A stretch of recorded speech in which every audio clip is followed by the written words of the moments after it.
Good evening and welcome back to Prime of Midlife. It's Sunday evening and this evening we are talking socialising.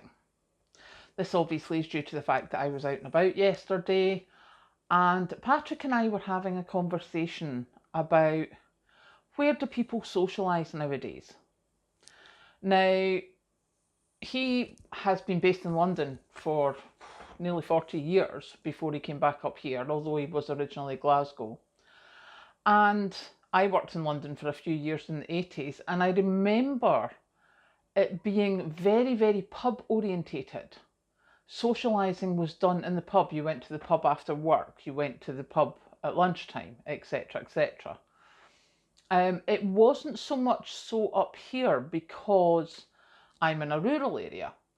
So it was only if you went into the big town at the weekend that you did socialising. Socialising was more normally done with things like the Rural or the Masons or the Rotary, Highland dancing clubs, historical societies, etc. So socialising was more done with clubs, although most of my life in the local town, there was coffee mornings on a Saturday morning, and they were always done by different local groups to raise funds, etc. And we just all went to the coffee morning, and there was bingo teas in the evenings. Normally, about once a month, there would be a bingo tea. So Patrick and I, as I say, we were talking last night, and we're like, where do people socialise now? And obviously with the pandemic, there was a lot of socialisation that sort of shut down and hasn't reopened. But now what we have is we have the warm spaces. And that got us to thinking of, yeah, there are places where people can socialise, but they seem to have been put together for a specific purpose. Like you've got the men's shed and Andy's Man Club for the guys. You've got the warm spaces, and you've got things like that for everybody, basically. And what happens basically to people like me? That's what I was thinking is, do you know, what happens to people who are not at work all day, but they're in the house by themselves most of the time? And, you know, you can go and volunteer, but if you're not working, if you're on benefits, that has an effect on your benefits. You can go and socialise, but depending on where it is, you know, like going to the cinema, going out to the cafe, you know, that's costing a lot of money nowadays. So we were trying to think, how would you do that? How would you start somewhere that people could just come in and get a cup of tea, get a bacon roll in the morning, get soup and a sandwich in the afternoon, come down at night either for something to eat or to read some magazines, play some dominoes, watch a movie, play some games, I don't know, just in general, just to get you out of the house and so that you can meet people in your local area. And so we're trying to think and go, well, you know, would it be like a members club? Do you know, I remember seeing things like you've got I think in Perth you've got the Railwaymen's Social Club, there's the Ex-Servicemen's Club, I know in like Wales and Newcastle, you know, there was a Miners' Welfare Club, Steelworkers' Welfare Club. You know, there was a lot of clubs for big places, big workplaces. And of course, they've all gone by the wayside.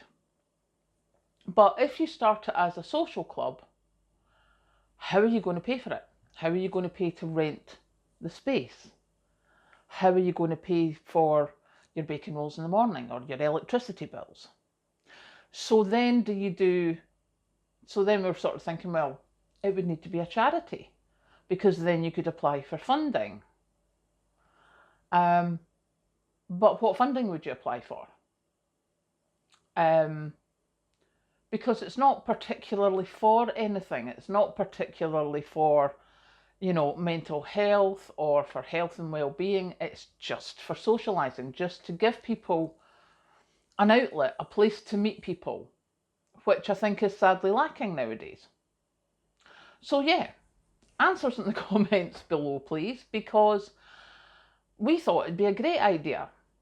We just have no idea how to go about it because, there's so many people watch these videos, whether it's Prime of Midlife, whether it's Wallflowers, whether it's Appalachia's Homestead, whether it's Tessie's Homestead. There's so many people watching so many videos, and we speak to each other. If you're going on live, I think Scottish Urban Preppers normally on live on a Sunday night, so normally we'll chat to each other on there. We could all start groups like that, but we can't all start charities. We can't all afford to pay for things to get these things started. But there is a whole lot of people out there who have similar interests, and even if it's not totally melded interest-wise, just to get out the house, just to go and see someone, just to have somewhere to go that's not looking at your four walls, just to get out. Because I think the way people used to go out and they would go and meet each other has changed dramatically. And I think it would be a good thing for people to have a reason to go out again. So yeah, answers in the comments below, please, and see if there's a way we can think of doing this, because I know what I think should happen. I just don't know how to go about it. So yeah, answers in the comments below, please. Somebody give me an idea that's not something that you need to get a committee and you need to get this and you need to get that and you have to jump through so many hoops. There has to be a way of doing it that's just a case of, say, what's today's date? We're at the beginning of March. So April the 20-something, that's a Saturday. Prime of Midlife, everyone go to your nearest something or other. Your nearest Morrison's cafe and have a coffee and put a yellow primrose in your hair or something so that we all know that you're Prime of Midlife. Something stupid like that. Which sounds very, very stupid the more I think about it. But you know what I mean. So yeah, let's have a think and let me know what you think. Whether you would be interested in something like that. Whether you think it's a good idea, whether you think it's a dreadful idea. One of the other reasons that I had thought about this is the report today for the couple who had their wedding. 80 RSVPs they had, and only 40 people turned up. And I think that's quite sad that for such a huge life celebration, people still didn't think it was important enough to attend in person. And I think we need to get back to that. I think we need to start attending in person. So yeah, there you go. That's my thought for this evening. So more tea is now required, and I will catch you later.